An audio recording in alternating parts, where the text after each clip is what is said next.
Now, I'm not going to say that it was the worst hosting experience ever. I thought they did an okay job last night at the Oscars. I did not. James Franco and Anne Hathaway. Did not like them at all. I'm just going to say this.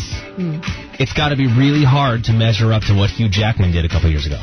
Well, of course, but the thing that drove me nuts is Anne Hathaway kept going, it's the younger, newer Oscars. Shut up.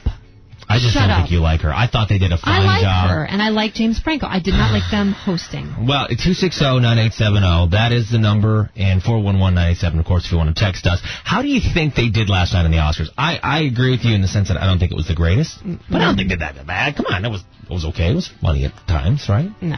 Come on. 98.7 The Peak, it's all about variety. Raise your glass if you did well last night. I did. In your picking for the Oscars. I did. Now, Amy and I, we had a bet going. It was lunch, right? Yes. It was lunch. Whoever gets the most picks right wins. Mm-hmm. Fair enough. How many did you come out with? I got 13 right. Okay. I did the same thing. So I got 13 out of 24. Wow. So that means that we have to buy each other lunch, I guess. Okay, that's fine. Okay. All right. Now, before we get on to the picks and who got robbed, because there were a few people there where I was like, what? Yeah. Okay, dude, whatever. What did you think of the hosting last night? I know you hated it. I thought it was okay. I didn't think it was great, but I thought it was okay. Cindy in Phoenix, what was your favorite part? When Kirk Douglas took the stage last night to give the award for Best Supporting Actress, and this fella has got to be knocking on the door of 90 years old, if he's not more than that. He's had a stroke. Yep. He can barely speak. He had a cane, and he totally schooled everybody. Yes, he did. On how to be a host. Well, I don't know if we can handle him for a host, Cindy, but I thought it was hilarious how he has the envelope open and he's like, did I tell you another thing? And he just kept going. And you know that the actresses are like... And he was just hilarious. And you're right, he doesn't have the energy to host. But, for presence and for how to handle yourself in front of an audience of 1 billion people, he had it. Well, he's old school Hollywood. You know what I mean? Yeah. He's old school class Hollywood. He is, and I love Anne Hathaway and James Franco, but they seem to be, Anne seemed to be starstruck the whole night, if you ask me. And Franco was just trying to be such the straight guy that he is in some of his funnier roles.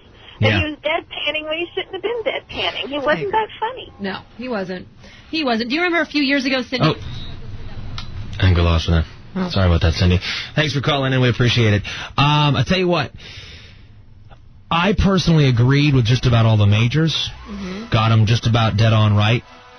I have to say this. Christian Bale, supporting actor. Yay. Boo. So glad he got that. Did you see the fighter?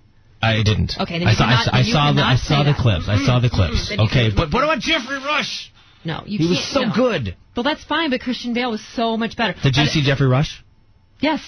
No, I didn't. No, you didn't. But I don't like Jeffrey Rush. But Christian Bale in this... And I don't like him. I really don't. But he was so good in that role that I felt that he really deserved it. I think that he outperformed everybody. Were there any hands-down robs? I mean, spots where you thought, oh, my goodness, are you kidding me right now? Are you really kidding me? The big-name actors, or the big-name spots, supporting actor Christian Bale got it. Right. Supporting actress Melissa Leo from The Fighter. I picked her. She was so good. I didn't see The Fighter, so she I didn't even so know. Good. Best actor Colin Firth. I think he deserved that. He did a good job in that movie. He did. Natalie Portman, best actress. Thought she deserved that. And by the way, she's looking very prego right now. Very. She looked uncomfortable. And how cute was her little man to walk her up the stairs so that she didn't eat it? Like, that was just really cool. Kind of his job. He doesn't really do much else. No. He's like the Kevin Federline of the ballet world, right? Right. Best picture was The King's Speech. This is where I think I saw the movie. I liked the movie. Completely got robbed on that one. I fully agree with that. I mean, there were some other ones in there that I think should have been looked at. The Social Network, I think everyone thought was going to get it. Also, The Fighter and Inception were fabulous. Yeah, I think The Social Network should have gotten it as well. I got to agree with you. Inception, I thought, was a piece of garbage except for all the special effects. Yeah, well played. Which it won. It won a lot of those categories. 98.7 The Peak, it's all about variety. Chris and Amy in the morning. So we were talking about the, just again, the Oscars last night, kind of off the air. Yeah. And there were a few awkward moments that I thought were just kind of needed to go away. Here's the thing. Gwyneth Paltrow, over you.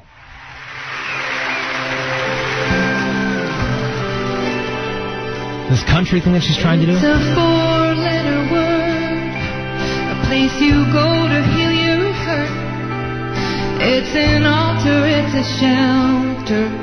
One place. Now, the audio doesn't do it justice. There are cats that are screaming. She's not a bad singer, but she was so off key. Her face just looked so uncomfortable up there. It was just, so sad. I wonder if it's because she knew that she was doing poorly. She was like, oh, God, I stink. I should get off the stage. If I close my eyes, it'll go away. You know what? It might have been like that. And who knows? I mean, sometimes when they have audio issues and stuff, you never know. But she was the only one that had an audio issue. I don't know if she sucks. I'm going to give her the benefit of the doubt.